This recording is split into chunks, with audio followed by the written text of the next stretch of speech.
통계청은 오늘 2045년에 65세 이상의 고령자가 인구의 절반을 차지할 것이다 라고 예상했습니다.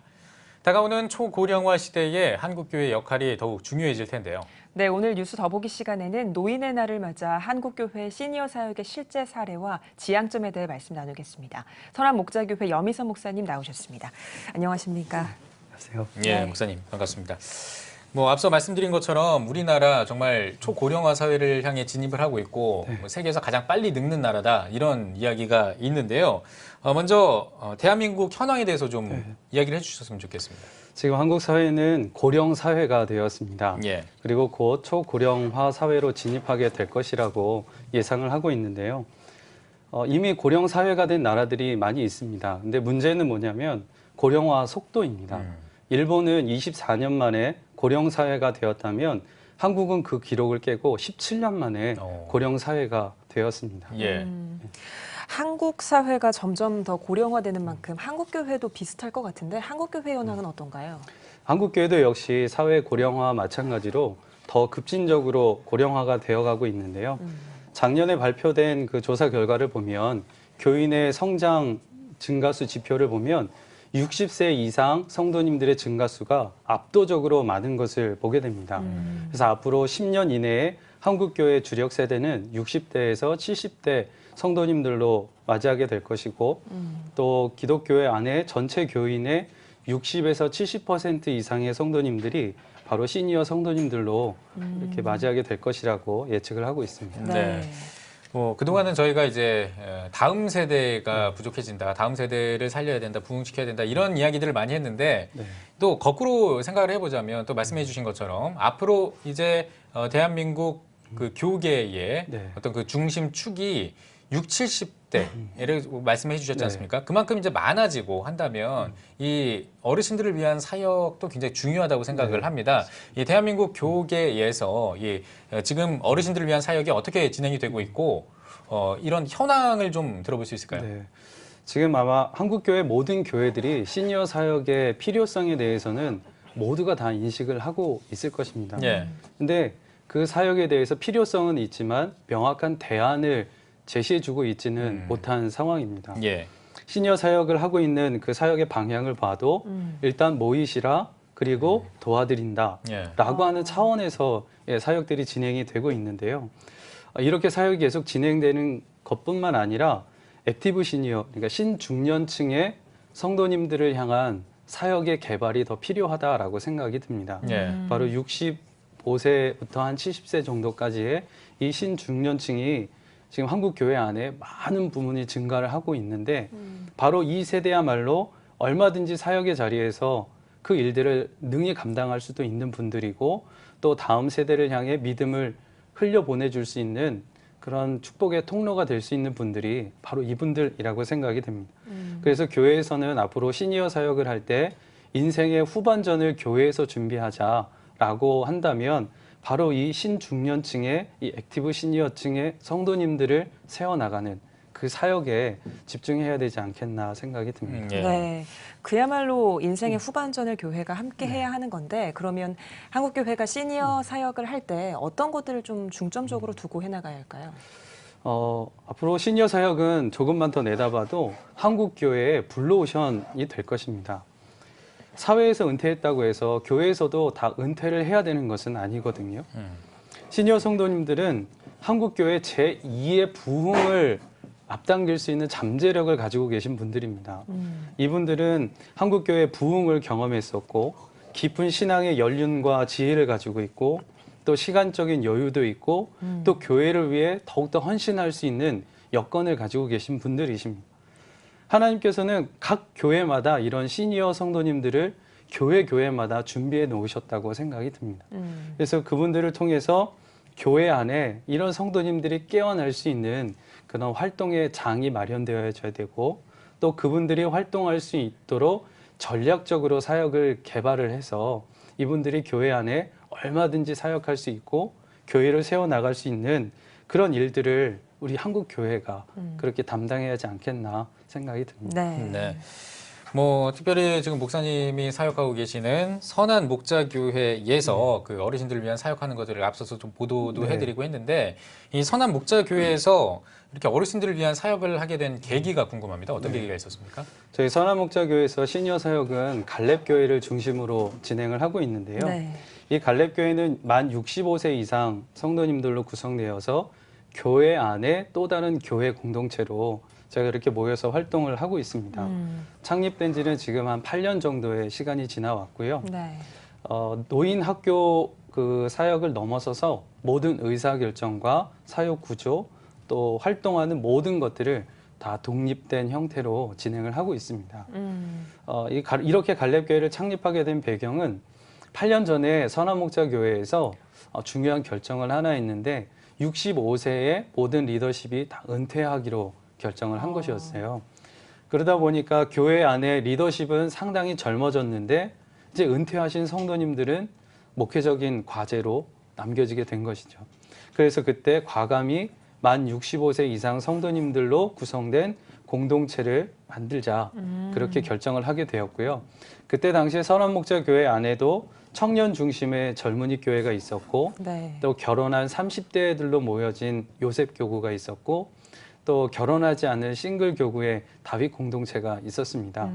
그렇게 세대 간의 공동체로 모여져 있는 그 모습을 옆에서 보니까 같은 세대끼리의 공동체로 모이니까 모임이 더 활발해지고 세대 간의 소통도 더 잘 이루어지고 더 많은 부흥의 열매들이 맺혀지는 것을 보면서 65세 이상 성도님들도 얼마든지 공동체로 형성해서 사역의 길을 열어드리는 것이 가능하겠다. 교회에서 그렇게 판단을 했고 그래서 갈렙교회로 창립을 하게 되었습니다. 네. 갈렙교회가 어떻게 설립된 건지를 짚어주셨는데 그럼 현재는 현황이 어떤지 좀 짚어주시죠. 네, 지금 저희 갈렙교회는 처음부터 뭐 교회 형태는 아니었고요. 교구로 모여서 이제 교회로 발전을 하게 됐는데 네. 일단은 모이자 그리고 함께 예배하고 삶을 나누고 교제하자 그렇게 모이면서 이제 비전이 그 안에 품어지게 됐어요. 천국 같은 교회를 세우자 영광의 날을 준비하자라고 하는 비전을 품고 계속 모이면서 이제 어떤 사역의 필요성을 느껴서 네. 교회로 이제 창립을 하게 됐습니다. 그래서 지금 갈렙교회의 모임은 목양 사역과 비연의 사역을 중심으로 하는 두 개의 기둥과 같이 교회가 그렇게 조직이 되어 있고요. 목양 사역, 속회를 중심으로 한 소그룹 공동체를 통해서 노년의 삶의 외로움과 소외감, 그 갈등이 빚어지는 그런 여러 문제들을 소그룹 모임을 통해서 성도님들이 서로 함께 나누고 교제하고 기도하면서 그 마음을 외롭지 않게 그렇게 공동체로 모이시도록 권면을 하고 있고요. 네. 그리고 또 위원회로 조직을 해서 사역에 함께 참여하길 원하시는 성도님들은 다양한 위원회의 그 사역에 함께 동참하면서 여러 가지 사역들을 활발하게 참여할 수 있도록 그렇게 길을 열어가고 있습니다. 네, 알겠습니다. 그 갈렙교회가 그 특별한 뭐 운영 방식이 있다고 또 들었고요. 다양한 프로그램들이 있다고 들었는데 좀 더 세부적으로 좀 소개를 해주시죠. 어떤 프로그램이 있고 그런지. 네, 갈렙교회의 일단 제일 가장 큰 특징이라고 한다면 재정이 독립되어 있는 공동체라고 할 수 있습니다. 예. 그래서 7개 위원회를 조직을 해서 그 안에서 다양한 사역들을 이제 기획을 하고 동시다발적으로 여러 가지 일들을 진행을 하고 있는데요. 예. 먼저 본다면 예배위원회 조직이 있습니다. 저희가 갈렙교회 예배를 드릴 때 이 예배위원회를 중심으로 예배와 찬양과 기도와 예배에 관련된 모든 것들을 다 이 시니어 성도님들이 다 준비를 하시고 기획도 하시고 그 사역들을 실제로 섬기고 계십니다. 그리고 또 선교위원회에서는 선교의 계절이라고 하는 프로그램을 저희가 진행을 하면서 국내 미자립 교회들을 실제로 직접 방문해서 교회 안에서 함께 전도하고 예배하고 목회자들을 같이 위로하는 그런 방문 예배들을 계속 진행을 하고 또 해외 선교지에 단기 선교로 방문을 해서 선교사님과 함께 사역의 어떤 지원이나 함께 교제하는 시간도 갖고 또 돌아와서는 계속해서 중보의 자리를 지켜가는 그런 사역들을 진행을 하고 있습니다. 그리고 또 군선교회도 또 저희가 앞장을 서려고 하고 있는데요. 그래서 1년에 4번 정도 군부대를 방문해서 어르신들이 청년을 대상으로 삶의 경륜도 나누고 함께 예배도 하면서 그렇게 교제의 자리도 하고 있습니다. 그리고 또 제자영육위원회는 저희 선한목자교회에서 진행하는 예수동행 운동 그 부분을 담당을 하고 있는데요. 제자 훈련과 여러 세미나와 또 신앙의 성숙에 필요한 여러 프로그램들을 이 제자양육위원회에서 담당을 하고 있습니다. 그리고 지혜자대학은 아까 영상에서도 보신 것처럼 22개의 학과를 개설을 해서 인생의 노년에 배움의 장을 열어드리고 또 그 삶의 질을 조금이라도 더 높여드릴 수 있도록 그렇게 사역들을 진행을 하고 있고요. 그 외에 복지위원회나 재정위원회 또 장로선교단 여러 위원회들이 있어서 각각의 사역들을 진행을 해 나가고 있습니다. 네, 갈렙교회가 하고 있는 정말 여러 가지의 시니어 사역을 소개해 주셨는데 이쯤에서 좀 궁금한 게 실제로 함께 사역에 참여하고 계시는 어르신들의 반응이거든요. 어떤 말들을 하시나요? 처음에 이 갈렙교회를 창립한다고 했을 때 성도님들의 반응은 솔직히 말씀드리면 호의적이지 않으셨어요. 반감이 상당히 많으셨고 저희 담임 목사님이신 유기성 목사님이 그때 하셨던 말씀이 지금까지 목회를 해오면서 성도님들 안에 이렇게 격렬한 반감을 느껴본 적은 처음이었다 하실 정도였고 또 실제로 그때 부교역자 한 분은 성도님들에게 멱살을 붙잡힐 정도로 그렇게 격렬히 반대를 하셨었습니다. 이거 교회가 너무한 거 아니냐. 사회에서 그렇다면 교회는 품어줘야지 교회마저도 우리를 뒷방으로 몰아내는 거냐. 그러면서 많은 반감이 있으셨는데 그때 유기성 목사님께서는 아주 단호하게 결정을 하셨고 그런 반대하시는 성도님들과 계속해서 만남을 가지셨습니다. 공청회도 열고 만남도 가지면서 그분들에게 비전을 계속해서 선포해 주셨는데 그때 하셨던 말씀은 성도님들을 뒷방으로 몰아내려고 하는 것이 아닙니다. 솔직히 말씀해 보시면 뒷방으로 몰아내는 게 아니라 이미 뒷방에 계십니다. 뒷방에 계신데 이제 나오셔서 실제 자리를 만들어 드리려고 하는 것입니다. 그러니 성도님들 공동체 안에서 사역하시고 인생의 노년을 교회에서 준비하십시오. 그렇게 계속 권면을 하고 그 비전을 선포하자 성도님들의 마음이 이제 조금씩 열리셨고 그래서 이제 공동체로 세워지게 됐는데요. 그때 제일 격렬히 반대하셨던 권사님들이 지금은 갈렙교회 안에 리더십이 되셔서 함께 사역들을 섬겨 나가고 있고요. 그리고 이제 함께 차를 마시거나 이야기하면 와, 그때 갈렙교회 세우지 않았으면 우리가 지금 어떻게 할 뻔했냐 하시면서 이렇게 가슴을 쓸어내리고 그렇게 이야기를 자주 나누고 있습니다. 네, 알겠습니다. 그러면 이제 한국 교회가 우리 어르신들을 위한 사역을 또 잘 하기 위해서는 또 어떤 식으로 방안이 필요한지 좀 듣고 싶습니다. 시니어 사역이 저는 한국 교회 안에 다 활성화되었으면 좋겠다라고 생각이 드는데요. 그렇게 되기 위해서 제일 먼저 생각해 볼 게 있다면 생각의 전환이 필요하다고 생각이 듭니다. 한국 교회 안에서 기존 시니어 사역을 보면 섬겨야 하는 것 이렇게 생각을 하거든요. 시니어 성도님들은 우리의 도움이 필요한 분 이렇게 생각을 하는데 시니어 사역의 대상으로 계시는 성도님들의 연령폭은 상당히 큽니다. 섬김을 받아야 할 분도 계시지만 얼마든지 섬길 수 있는 분들도 그 안에 충분히 계시거든요.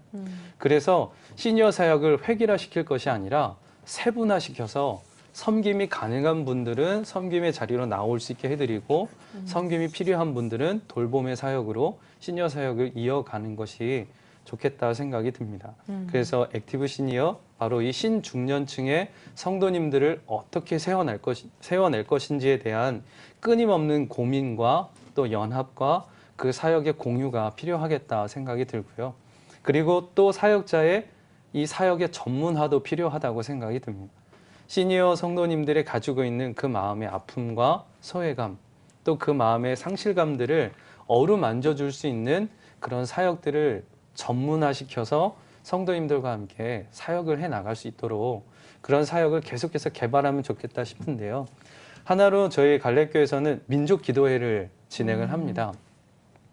시니어 성도님들의 마음 안에 이 민족에 대한 그런 애틋함이 굉장히 크거든요. 그래서 성도님들과 함께 휴전선 가까이 있는 전망대로 갑니다. 그래서 북한을 내려다보면서 함께 민족을 품고 기도하는 시간을 갖는데 한 번은 머리가 희끗하신 권사님께서 제 손을 꼭 잡으시면서 눈물을 지으시면서 이렇게 말씀하시는 것이었어요. 목사님, 제 집이 바로 저기예요. 제 집이 바로 저긴데 갈 수가 없어요. 하시면서 애통해하면서 우시는 그 장면을 봤는데요.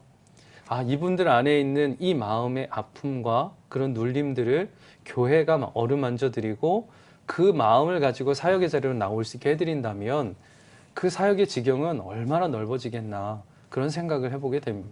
그래서 앞으로 시니어 사역의 세분화와 함께 전문화 이런 부분이 더 필요하겠다 생각이 듭니다. 네, 비슷한 맥락일 수 있겠습니다만 그러면 우리 한국교회 시니어 사역이 어떤 것들을 지향해야 한다고 보시는지 좀 덧붙여 주시죠. 지금 한국 사회에서 노인이라고 하면 그 이미지는 정말 참담합니다. 어르신들이 어디 가서 마음을 솔직하게 꺼내놓고 이야기를 나눌 수 있을 만한 장이 없습니다. 이야기할 곳도 없고 들어주는 것도 없고 모든 이미지의 다 대부분은 부정적인 이미지입니다. 그런데 성경에서 보면 하나님께서 말씀하시는 노년은 그렇지 않습니다. 지혜의 사람이고 믿음의 유산을 물려주어야 할 대상으로 성경에서는 말하고 있습니다. 그래서 세상의 눈으로 노년을 볼 것이 아니라 성경의 시각으로 노년기를 바라보면서 그들의 지혜와 삶의 연륜과 믿음이 흘러내려올 수 있도록 교회에서 그 장을 열어드렸으면 좋겠는데요. 그래서 제일 먼저 필요한 것은 시니어 성도님들의 그 사명을 일깨워 드려야 한다고 생각이 듭니다. 예. 만약에 마라톤 선수가 35km 정도 달려왔는데 아, 이제 나 달릴 만큼 달렸으니 이제 쉬자 하면 그건 선수가 아니잖아요. 인생의 경주를 가고 있는 우리도 믿음의 길을 달려갈 때 쉼이란 것은 있을 수가 없는 것이니 시니어 성도님들이 계속해서 사역의 자리에 설 수 있도록 권면하고 그 길을 열어드려야 한다고 생각이 들고요. 또 시니어 성도님들에게 사명과 같이 주어지는 하나의 그 일이 있다면 믿음의 유산을 자녀들에게 물려주어야 하는 사명입니다. 다음 세대들이 하나님을 알지 못하는 세대로 가는 것이 아니라 시니어 성도님들이 교회 안에 온전히 서서 믿음의 유산이 흘러가고 그래서 우리보다 더 다음 세대가 하나님을 알고 하나님의 놀라운 역사를 감당할 수 있도록 그런 축복의 통로가 되는 우리 시니어 성도님들이 될 수 있도록 교회가 도와야 한다고 그렇게 생각이 듭니다. 네. 네, 알겠습니다. 자, 이제 앞으로의 계획을 좀 듣고 싶고요. 계획 들으면서 오늘 대담 마무리하겠습니다. 예. 저희 갈렙교회에서 부끄럽지만 그래도 이 시니어 사역에 대한 모든 것을 책에 담아봤습니다. 예수님과 동행하는 시니어 교회라고 하는 책을 저희가 출간을 했는데요. 그렇게 책을 담아낸 이유는 앞으로 이 시니어 사역이 활성화되었으면 하는 바람입니다. 그래서 많은 교회들이 시니어 사역에서 함께 연합하고 동참하고 또 이 시니어 사역에 대한 비전을 함께 공유하면서 한국교회가 제2의 부흥기를 맞이하고 또 함께 그 길을 걸어 나갈 수 있는 그런 길 위에 우리가 함께 섰으면 하는 바람이 있고요. 그래서 그 일을 위해서 교회들이 더 같이 서 나갔으면 하는 그런 비전과 계획을 품게 됩니다. 네. 알겠습니다. 네, 오늘 뉴스 더보기 시간에는 선한 목자교회 여민선 목사와 함께 이야기 나눠봤습니다. 목사님 오늘 귀한 말씀 고맙습니다. 고맙습니다.